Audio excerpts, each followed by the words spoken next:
ضاربين واحد كيلو ب5 كيلو فرخه بيفرفر هنا. ايه يا عم الفرخاني؟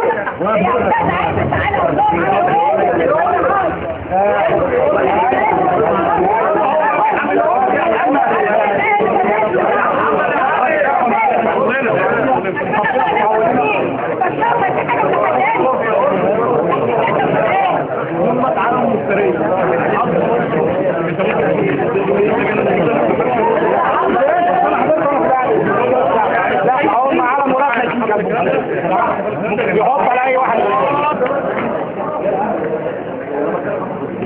لا انا بتكلم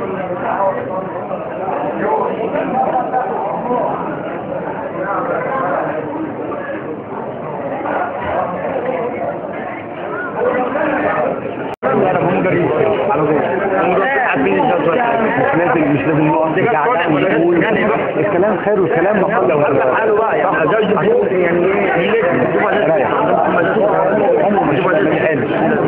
هو ده اللي اكبر من كده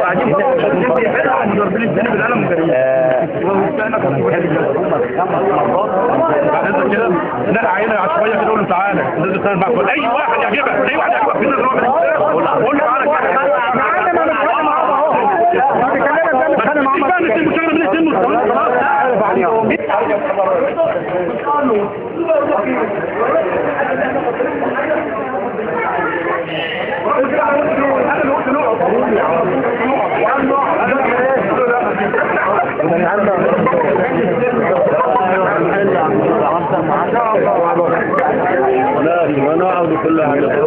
نقعد بعد ايه بقى بعد ما ضربنا من النار نقول ايه انت ليه حقيقي هنضرب بالنار احنا ولا ناخد حق مين هيجيب حاجه مين هيجيب حاجه بقى بعد اذنك مين هيجيب حاجه معاك يا الحمد لله خلصنا عليك حضرتك اسمك ايه انا اسمي خالد المصري سلم من هنا ماشي يعني انا مطلوب معايا يعني هتتابعنا طبعا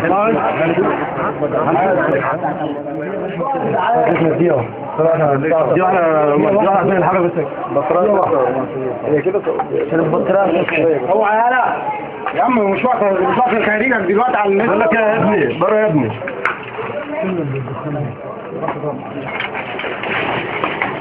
غزال فوق غاز ماي خلاص كده مش طبق خلاص كده دي شطه بس كده عشان ما بذلش بس بس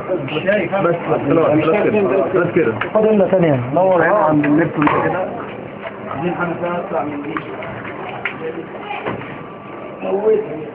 ايه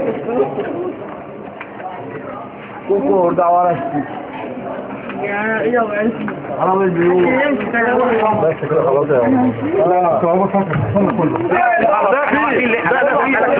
انا لا عارف يا باشا هو انت مكليف ولا حاجه لا طيب امال حضرتك ايه طيب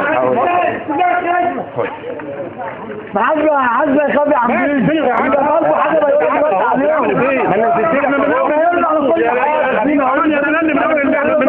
طيب مش انا نزلت اهو هو انا عرفت رحت ماشي بيتي بلا مبالغه يعني الناس ديت واخده المنطقه ديت بيت بالجزم بالجزم بيت تعالى برضه وانا عبد العزيز اللي عملوه انت مثلا عبد العزيز ضربوا بيه عدلوا عليه اي واحد غلطان كده بحاله يروح يضرب على فكره كلنا كده من المنطقه كلها الكلام ده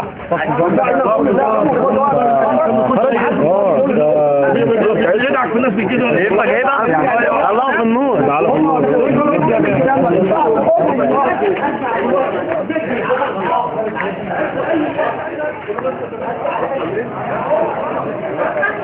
اللي جاي من هنا بايظه حجره وازاز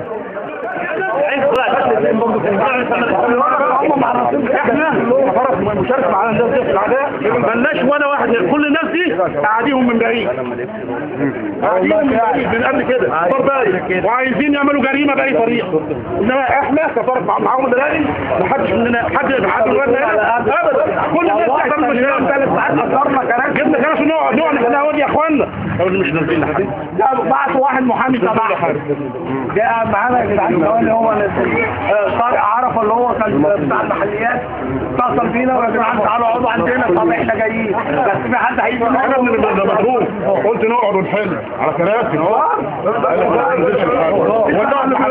في ناس زعلانين انا هو عملت ايه؟ حضر قد كده من بص رجلي انا لسه جاي دلوقتي انا راجل محايد. انا بيتي كان هيولع بسبب الحاجات اللي كانت بتتحرق من هنا ومن هنا. جميل تمام. حضرتك كده بتتكلم مع طرف واحد. مين قال لك كده دلوقتي؟ يومين احنا يا جماعه يومين احنا بقالنا يومين دلوقتي في يعني حضرتك لو بصيت على الشارع كده بسم الله ما شاء الله النهارده الصبح عربياتنا كلها باظت بسبب الازاز والحاجات اللي بتحدفها. احنا مش عايزين نستنى لغايه ما واحد يقع. بالظبط. احنا ناس كبار نقعد ونقول يا جماعه احنا جيران ونحاجي على بعض. تمام. مش عايزين نقول ده غلطان ده غلطان واللي غلطان بس برضه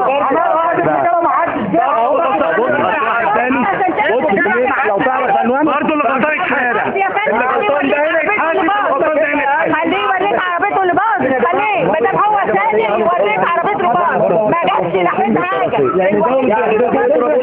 اكيد طبعا. ما انت مش هتظن بالقلم انا هتفرج عليك حاجه بالعقل. بس هم يا باشا البادي اصلا ولا مش اصلا؟ البادي اصلا ولا مش اصلا؟ بس هم اختاروا البادي الراجل بيقول اهو. انا اقول لك بس هم اختاروا. لما كنا نبقى نروح نسعوا قلمين واحنا بنفض نسعوا قلمين وامشي ده حلوه. يوريك عربيته اللي باظت وكل عربيته باظت وكل واحد عربيته باظت. بس احنا ما نجي نصرف خالص. الراجل مش بنتك يا امي يا عبد العزيز يا امي. الراجل مش بنتك يا باشا احنا عارفين وصول كويس. جبنا كراسي نقعد ما ندوش قالوا ايه رايك في الكلام ده؟